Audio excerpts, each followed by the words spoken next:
Hello, Joyce Curry here for eResearch, and today I have the pleasure of speaking to Michael Newbury, CEO of Strike Minerals. Mike, thanks for taking the time to come in and allow investors to get more of an idea about who the man is behind Strike Minerals.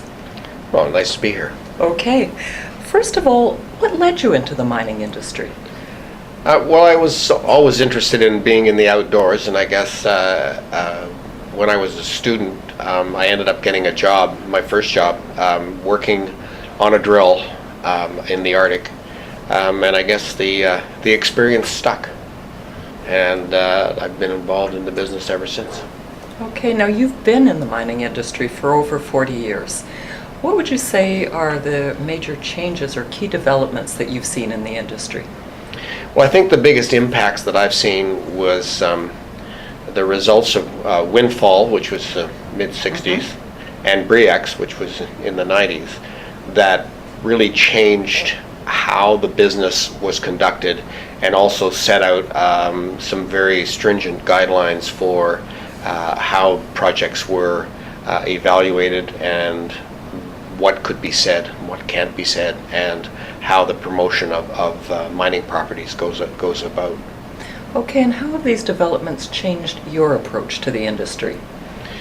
Well, it certainly means that I have a checklist that I have to follow.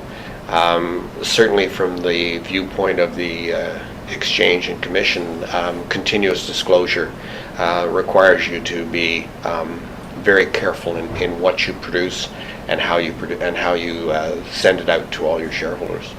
Okay.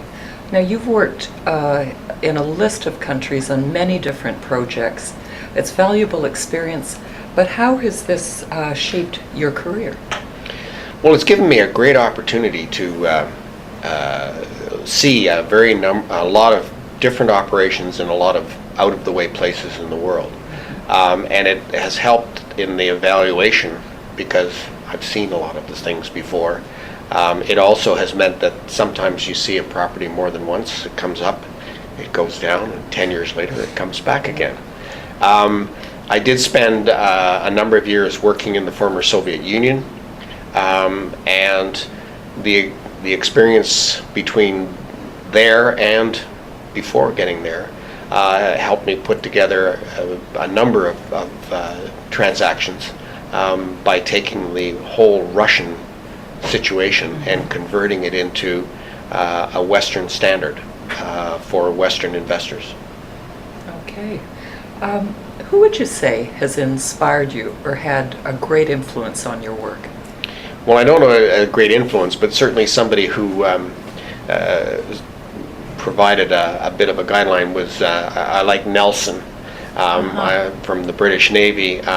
He was a bit of a radical, but he was also somebody who looked forward to what had to be done and got it done, and was not deterred from getting whatever happened or whatever he needed to actually go forward. And he also was pretty good at inspiring his seamen. Okay. Now, what would you say are your greatest personal strengths? I'm fairly task-oriented, and I tend to look at things as to what is the object of the exercise, and try and get everybody to buy into, this is our object, let's get going and see if we can get it done. Anything else about how this has made you a more effective CEO? Well, right or wrong, I guess I make decisions, and we try to get the work done. If sometimes it's not always the right way, but you have to go forward, and you have to have a plan to go forward, and if you haven't got a plan, you can't change it.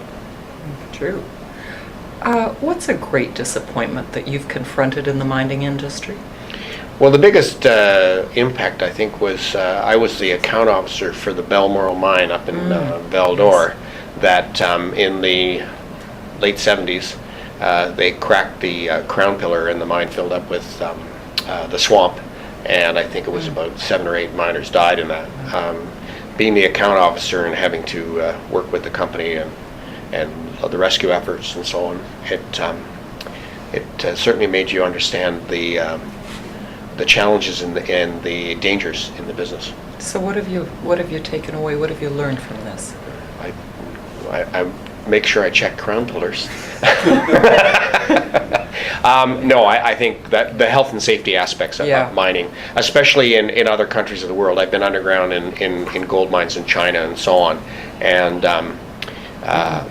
boy, you certainly recognize that there are a lot of very dangerous places.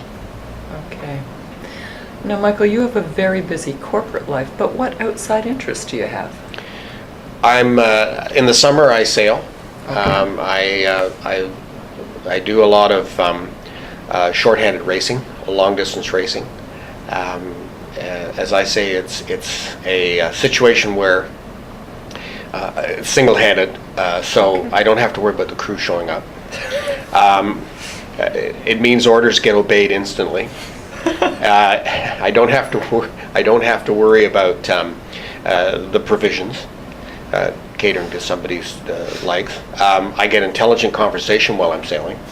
The problem is that I just don't have anybody to blame if it goes wrong. Do you ever win? Oh yeah, I don't do too badly. Okay, thank you. Well, what would you say is the greatest achievement in your life, inside the mining industry or outside of it, if you prefer? Well, that's a hard one to Or what's really... up the list? Well, I certainly, winning a couple of sail races. One of them is the Lake Ontario 300, which is a 300-mile race that I sail with my son. We've managed to get the line honors a couple of times, so that was good. Back when I was in university, I did try out for the Canadian Olympic team in swimming and water polo. Didn't quite make it, but it was fun to try. Absolutely. There always seems to be challenges for one thing or another, whether it's business or not. Yeah, I see that. So back to the mining industry, what would you want to tell prospective mining graduates? There aren't any mines at King and Bay. If you're going to be in the business, you've got to get out and get some experience on the ground, whether it's in exploration, drilling, mapping, or whatever, or working in a mining operation, and actually working. Learn to drive the scoop tram. Find out what it's all about. Spend some time in another country. I think the biggest thing in the mining business right now is finding people who've got some experience, who can come in and do what I do, take over a company and run it. But not only do you have to know how to speak with the Bay Street people, you've got to understand the business from the dirty end. Feet on the ground. Yes. Yeah. Okay, so Michael, you have the last word here. Is there anything else you would like to say about your career, your work, or your corporate philosophy? Well, my corporate philosophy, I guess, is what's the object of the exercise? And I guess that's also a bit in life as well. And being task-oriented, it's let's go forward and get it done. Whether it's sailing or in the business. What's the object, and let's go see what we can do about getting there. Okay, thank you. Thanks very much. Thank you. It's Joyce Curry for eResearch speaking with Mike Newbury of Strike Minerals. Thank you.